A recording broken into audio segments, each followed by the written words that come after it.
सभापति महोदय, मैं ये कहना चाहता हूँ, ये सिर्फ 3 कानून यही नहीं है, भविष्य के कानून और बता रहा हूँ। नया बिजली का कानून लेकर के आएगा टेरर। सारे हिंदुस्तान की पावर अदानी को सौंपने का मन बना रखा है। अंबानी को, अदानी को देश लुटाना चाहते हैं, देश की संपदा को लुटाना चाहते हैं। या झूठ बोल रहे हैं, एयरपोर्ट उनको दे दिए, रेल उनको दे दी, तेल उनको दे दिया। या झूठ बोल रहे हैं, चलो जंगल जमीन देना चाहते हैं। वो एयरपोर्ट खरीद रहे थे, वो रेल खरीद रहे थे, वो जमीन पर कब्जा करने के लिए ये कानून केंद्र की सरकार से बनवाने में कामयाब हुए। झूठ बोल रहे हैं आप कि किसान आगे बढ़ रहा, किसान की आत्महत्या का आंकड़ा बताना बंद किया, केंद्र की सरकार ने बंद किया। इसलिए तीनों अध्यादेश साथ लेके आए। ये क्यों नहीं बता रहे कि एमएसपी पर खरीदेगा, बाहर भी कोई खरीदेगा तो? जी प्रधानमंत्री जी कह रहे हैं, तो प्रधानमंत्री जी तो अच्छे दिन आने की भी कह रहे थे। प्रधानमंत्री जी तो काला धन वापिस आने की भी कह रहे थे।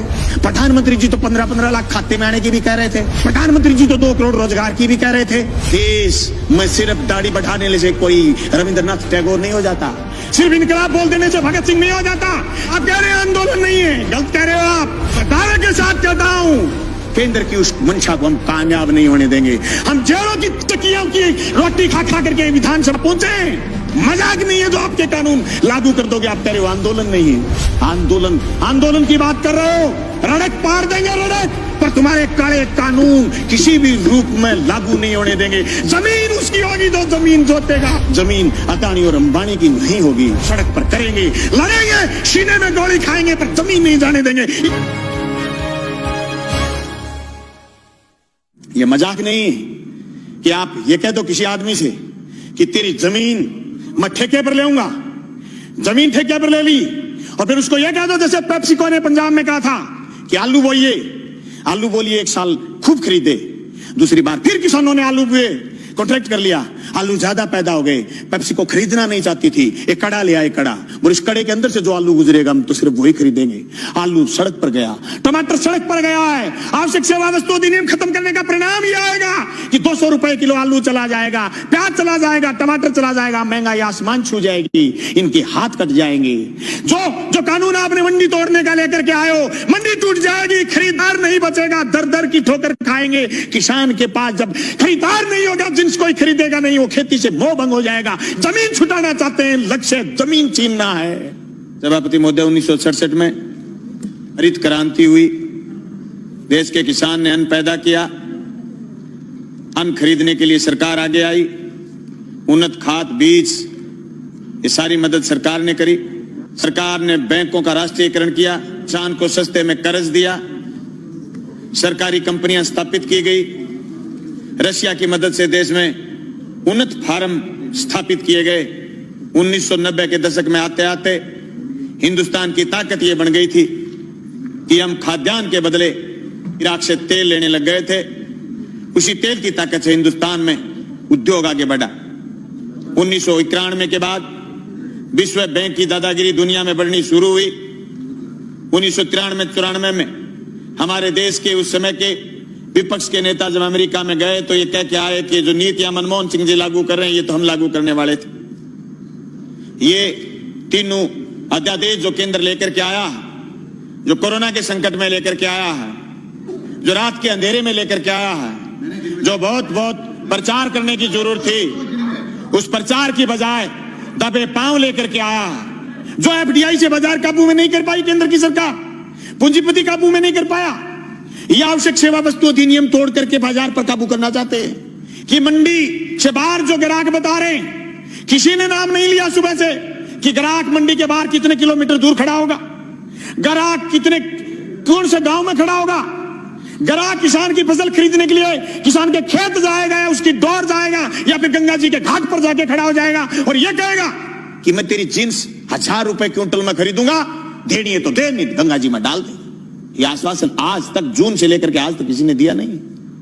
सभापति महोदय, कोरोना के संकट में अगर देश में कोई चीज जिंदा थी वो थी कृषि, और कृषि संकट को आज वापिस तेजी से गहराने का प्रयास किया जा रहा। ये मेरे बड़े बोले भाई कह रहे थे कि कृषि को उभारने का काम किया जा रहा, नहीं, झूठ बोल रहे हो। 2015 में आपने सीएडी खत्म की, सिंचाई क्षेत्र विकास विभाग खत्म किया केंद्र ने। झूठ बोल रहे हो, आपकी कृषि को उभारने का काम कर रहे हो। आपने बोनस जो राज्य की सरकारें देती थी खत्म आपने किया। झूठ बोल रहे हो आप कि किसान आगे बढ़ रहा, किसान की आत्महत्या का आंकड़ा बताना बंद किया, केंद्र की सरकार ने बंद किया। सभापति महोदय, खेती खेती नहीं, ये जमीन भी बेचना चाहते हैं बड़े पूंजीपति के हवाले, इसलिए तीनों अध्यादेश साथ लेके आए। एक दूसरे से जुड़े हुए ये चीज, इनको अलग नहीं किया जा सकता।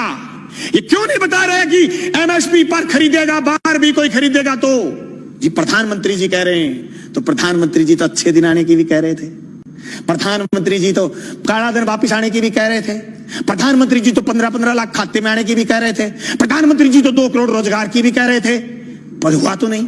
कैसे मान लें? कागज से मानेंगे, कलम से मानेंगे, लिखित में मानेंगे, और आप कह रहे हैं आंदोलन नहीं है। गलत कह रहे हो आप। पीपली का किसान पूरे देश में छाप छोड़ के गया। अरे हरसिमरत कौर इसलिए इस्तीफा देकर चली गई कि आपकी जमीन, उनकी पंजाब में जमीन, राजनीतिक जमीन खिसकनी शुरू हो गई थी। अरे राजस्थान में 800 850 मंडियां लगी थी पिछली रबी की फसल तुलाई में, और 30,000 टोकन कटे हुए रह गए, केंद्र की सरकार ने बंद कर दिया था। सभापति महोदय, इन कानूनों से न सिर्फ बड़े पूंजीपति बल्कि नए सरमाएदार पैदा हो रहे हैं। वो सरमाएदार जो अभी तक सिर्फ ऊर्जा में थे, सिर्फ पावर में थे, सिर्फ दूसरे संसाधनों में थे, वो एयरपोर्ट खरीद रहे थे, वो रेल खरीद रहे थे, वो जमीन पर कब्जा करने के लिए ये कानून केंद्र की सरकार से बनवाने में कामयाब हुए। सभापति महोदय, देश में सिर्फ दाढ़ी बढ़ाने से कोई रविंद्रनाथ टैगोर नहीं हो जाता, सिर्फ इनकलाब बोल देने से भगत सिंह नहीं हो जाता, सिर्फ सत्य की और अहिंसा की बात करने से गांधी नहीं हो जाता। गांधी और टैगोर और भगत सिंह बनने के लिए तो त्याग और बलिदान की जरूरत है। उसकी कमी है आज, उस कमी को हमें स्वीकार करना पड़ेगा। देश के किसान को आगे ले जाने के लिए जो सिर्फ कानून, 3 संशोधन कानून लेके आए, न सिर्फ हम ये कहना चाहते हैं कि कानून ठीक लेके आए हो, लेकिन इस कानून में भी एक चीज हम और चाहते हैं। आप भी ये लाइन लिखते कि एमएसपी से नीचा मंडी में भी खरीद नहीं करी जाएगी। मैं समझता हूं मेरा ये प्रस्ताव आप स्वीकार करें। मैं दावे के साथ कहता हूं, केंद्र की उस मंशा को हम कामयाब नहीं होने देंगे। हम जेलों की चक्कियों की रोटी खा खा करके विधानसभा पहुंचे। मजाक नहीं है जो आपके कानून लागू कर दोगे। आप कह रहे हो आंदोलन नहीं है, आंदोलन की बात कर रहे हो, रड़क पार देंगे रड़क, पर तुम्हारे काले कानून किसी भी रूप में लागू नहीं होने देंगे। जमीन उसकी होगी जो जमीन जोतेगा, जमीन उसी की रहेगी जो जमीन जोतेगा।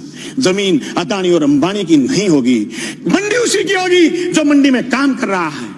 मंडी से बाहर दूसरी मंडी का जो सपना आप दिखा रहे हो, ये सबजबाग हम आपका कामयाब नहीं होने देंगे। सभापति महोदय, मैं उस मेरी क्षेत्र का किसान हूं जहां आज से 20 साल पहले सीएडी ने खाड़े बनाए थे। जब मैं मंत्री जी से मिला, सिंचाई मंत्री से कि हमारे खाड़ों की मरम्मत करो, बोले केंद्र ने सीएडी बंद कर दी, हमारे लिए ये मौत का फरमान है। ये तीनों कानून भी मौत के फरमान है। सभापति महोदय, मैं ये कहना चाहता हूं, ये सिर्फ 3 कानून यही नहीं है, भविष्य के कानून और बता रहा हूं। नया बिजली का कानून लेकर के आएगा केंद्र। सारे हिंदुस्तान की पावर अदानी को सौंपने का मन बना रखा है। अंबानी को, अदानी को देश लुटाना चाहते हैं। एनजीटी पर स्पेशल कानून लेकर के आ रहे हैं। पर्यावरण पर कानून लेकर के आ रहे हैं। पर्यावरण के नाम पर जो आसाम से कोयला नहीं खोद पाए थे, उसके खिलाफ ये कानून लेकर के आ रहे हैं। ये देश की संपदा को लुटाना चाहते हैं या झूठ बोल रहे हैं। एयरपोर्ट उनको दे दिए, रेल उनको दे दी, तेल उनको दे दिया, ये झूठ बोल रही है। चलो जंगल जमीन देना चाहते हैं। हम इसकी मुखालफत करते हैं। न सिर्फ मुखालफत राजस्थान की विधानसभा में करते हैं, सड़क पर करेंगे, लड़ेंगे, सीने में गोली खाएंगे, पर जमीन नहीं जाने देंगे। इनकलाब जिंदाबाद।